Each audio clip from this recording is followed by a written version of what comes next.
This is the 7Hz Sonus, and I'll be honest, I messed up.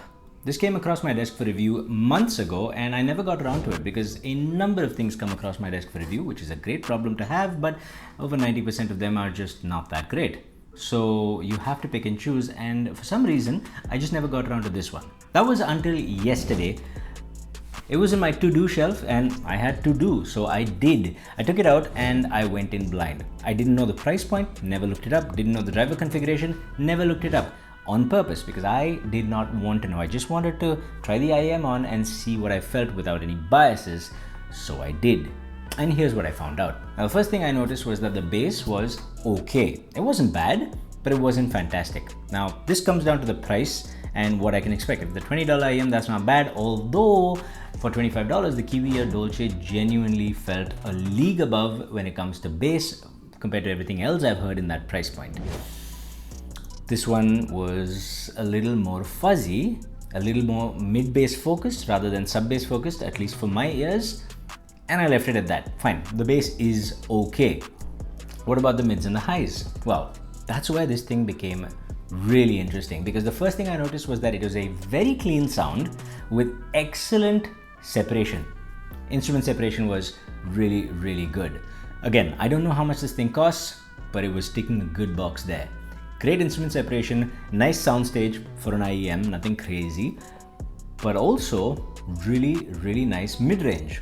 Now there's definite focus in the sharper version of the mid-range, so that means female vocals and so on, and I could see that that was a theme no matter what I heard. There's a little bit of sharpness. Usually that sharpness, particularly this sharpness, comes from a boost in the 5, 6, 7, 8 kilohertz range. For some people, depending on your ear canal and how it interacts with the IEM, this could be bothersome. Resolved Reviews, for example, is quite particular about sort of a 6 kilohertz peak. He might be bothered by this. But I noticed two things. It is a peak, but it seemed a little bit more wideband than just a stabbing peak. So it seemed a little less offensive. And to me, it was a bit sharper without getting to that point of sibilance. It was almost there though, but not quite there, which means this was a flavoring. Maybe they chose to do it this way, but they didn't push it too far, which is a good sign. The thing that stood out to me was the frequency response seemed more or less even, with a little bit of emphasis in the lower treble and enough presence in the upper treble to give that sense of air and space. In other words, this thing in the mids and the highs sounded really, really good. Vocals were really clear and they had this intimate nature, like this forward push to the vocals a little bit, which I enjoy. It was more neutral than anything else, with just a little bit of flavor peaked in there, a little bit of extra bass and a little bit of emphasis in the lower treble. So this sounded like a good IEM, except for one thing. When I listen to the bass and I listen to the mids and the highs, there seems to be a little bit of disconnect. Like, I don't know at this point if it's 2 drivers or 1 driver or 17 drivers, but it sounded like there was a little bit of inconsistency in the sound. And that means maybe you use different types of drivers and it's not quite doing the trick. But I am at this point, well, I could be nitpicking or it could be valid. If this is $300, that's a very, very valid concern. If it's $20, not at all.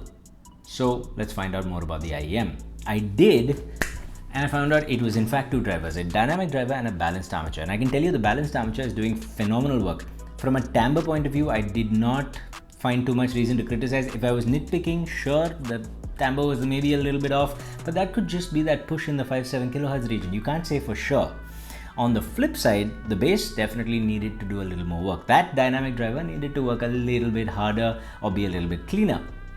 Here's the thing though, I looked up the price. The 7Hz Sonus is $54, and at that point it blew me away. How did I not know about this earlier? This is very, very nice for $54, and at that price point it naturally goes up against the IEM that we all tend to default to, or one of the IEMs anyway, which is the Truthear Crinacle Zero Red. Not the original Zero, that doesn't quite suit my preference, so this is just my preference. The Zero Red is a very nice IEM for the money, but ergonomically it just wasn't that great. Now, the 7Hz Sonus straight away in the ear felt a little bit smaller, and it is a little bit smaller. The nozzle diameter seemed a little bit narrower than the Zero Red, so that's also a step in the right direction.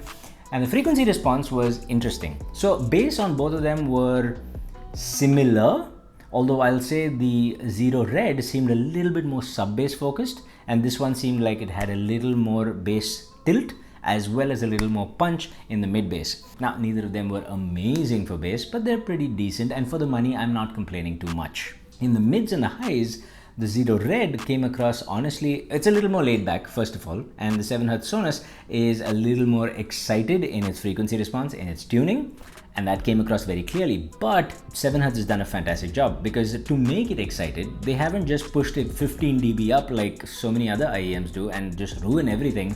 They've just pushed it a little bit up. They've tweaked it a little bit, right? And it shows. In the frequency response, this comes out exceptionally smooth for the most part, which shows a good level of tuning. And you see that there's a little more emphasis in the mids compared to the Zero Red, and there's a little more emphasis between 5 and 7 kilohertz compared to the Red as well, which clearly shows in the tonality and in the sharpness. But the 7Hz Sonus is basically kind of like a Zero Red with a little more vocal push. But here's the interesting thing. I then switched over to movie soundtracks, right? And jazz, things that have slightly more complex sounds going on, and wind instruments and things like that. And that's where I realized the 7Hz Sonus actually has a bit more resolution.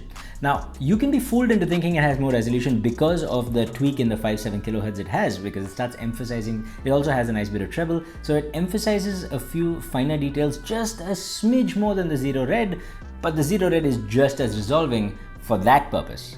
But when you start listening to wind instruments and things like that, you realize that the Sonus has a little more attack and bite to it, and a little more resolution, or I should say perceived resolution there. And honestly, it is a very enjoyable experience. So I can confidently say in the $54 category, for the most part, the 7Hz Sonus is a proper competitor to the Zero Red. It's a little more ergonomic. The cable is a bit cheaper than the Zero Red, if I'm being honest. But apart from that, it's a really nice IEM with a vocal forward push, a little bit of sharpness, so you should try before you buy, or buy from someplace you can return things.